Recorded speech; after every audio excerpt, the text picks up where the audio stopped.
voilà léegi transition sax mën nañ ko trouver rapidement parce que yaa ngi wax sànq di junj Y'en a marre rôle bi nga xam te ni joué na ko en 2012.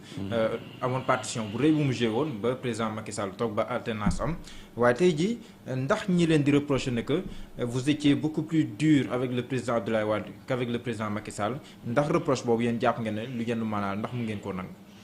yenwul maanaam te mënuñu ko nangu nombre de fois bi ñu tëj ci nguuru Macky Sall tëjuñu ko ci nguuru Abdoulaye Wade loolu kese doy na firndeel point on passe.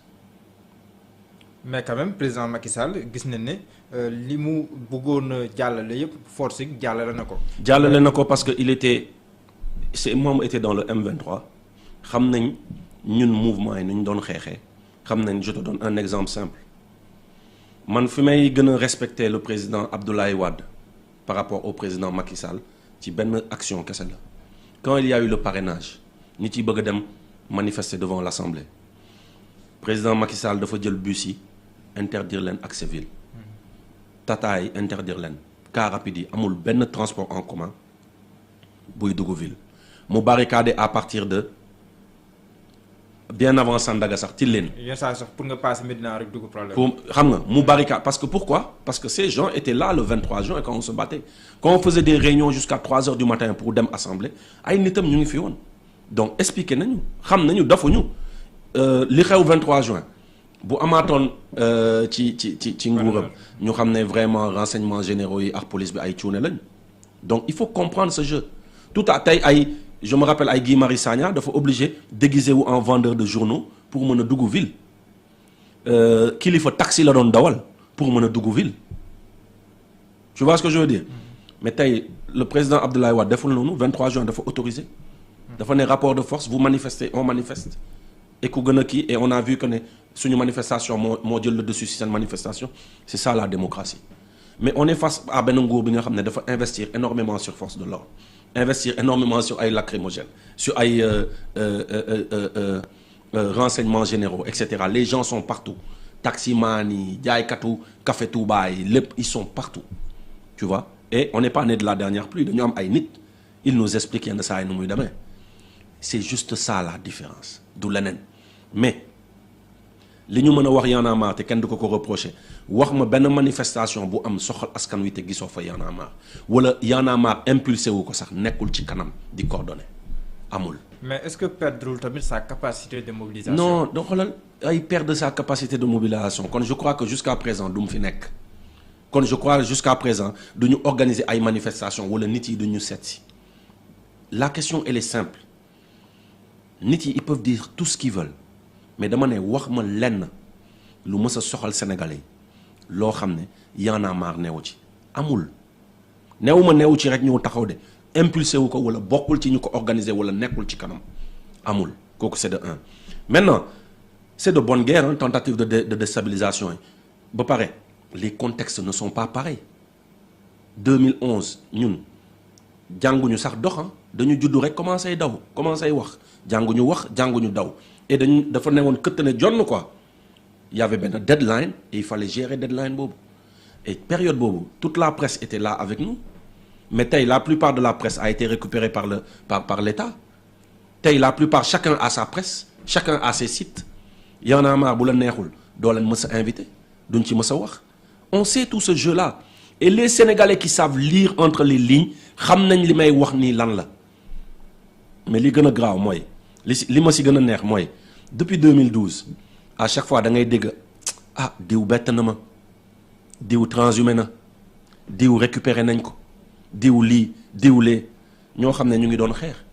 tey la quasi-totalité des gens qui étaient au M23 à part ay kilifa yi comme ay ñoom Alioune Tine ils ont été récupérés par l'État ils ont des postes de ministres conseillers ils travaillent tey ñi doon xeex à nos côtés je me rappelle beaucoup de gens sont partis ce que je ne critique pas indirectement mais tey ay l'exemple de ay ñoom Malick Noël Faye ay il y a énormément de gens Seck pardon qui étaient là avec nous tu vois mais encore c'est leur choix ça veut pas dire que lu bon la mais li ma bëgg a wax rek mooy ils étaient là élection yi passé on a vu le rôle qu'on a joué on a fait des morceaux de sensibilisation on a été menacé man chaque jour ba 3 heures du matin 4 heures du matin ay saaga ndey laa doon jot vous avez reçu des menaces ci présidentielle bi ñu jàll mais loolu c'est connu de tous quand j'ai fait defal lu la neex yaa tey loolu c'est connu de tous ñoom kër gi jógu fi c'est connu de tous on reçoit des SMS des daggal des trucs jusqu'à 4h 3h du matin pression yooyu ñun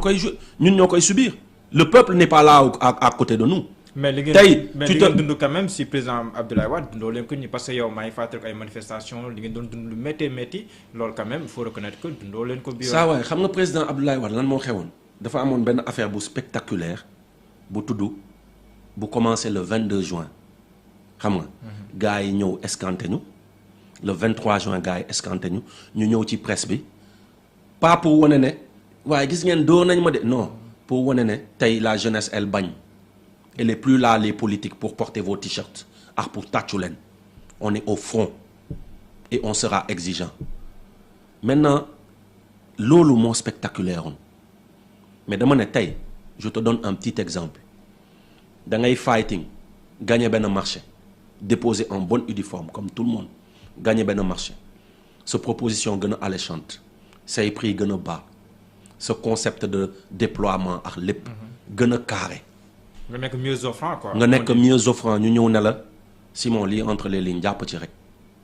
parce que lii moom buñ leen ko joxee gars yi dañuy dal suñu kaw te ils nous envoient le fisc ils nous envoient les impôts jamonoy Abdoulaye Wade on n'avait pas ça wala ce n'était pas si flagrant que ça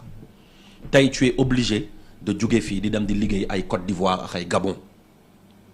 di investir foofu noonu wala di am yeneen business parallèle foofu noonu ak sa ay gars wala sa ay copains d'enfance tey da ngay obligé dem ay Canada di am ay business ak ay ñoom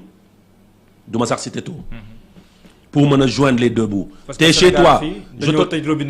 je te donne non du question tëj lu ñu tëj yàlla mooy joxe parce que jusqu'à présent on est là la chose encore la plus honteuse mooy tey da ngay am ay projets culturels pour ce pays c'est les Canadiens qui te subventionnent les Français les Américains les Hollandais les Allemands sa waa réew toog ne tekk suñu waxee ñu ne la waaye benn fonds ngi pour les cultures urbaines 300 millions yéen ñëpp dem leen jiiroo ji ma ne ko du ma laal fonds boobu et on va continuer à exister loolu moo gën a ruslu ce n'est pas le prix de votre combat aussi. saa waay prix de combat nu mu munti demee liggéey dafa am yoon nit ki bu dee démocratie la ñu nekk parce que man encore une fois je parle avec beaucoup de ministres beaucoup d'entre eux sama ay grands lañu mais ils n'empêcheront pas de me dire que ne tey quand même la démocratie au Sénégal a reculé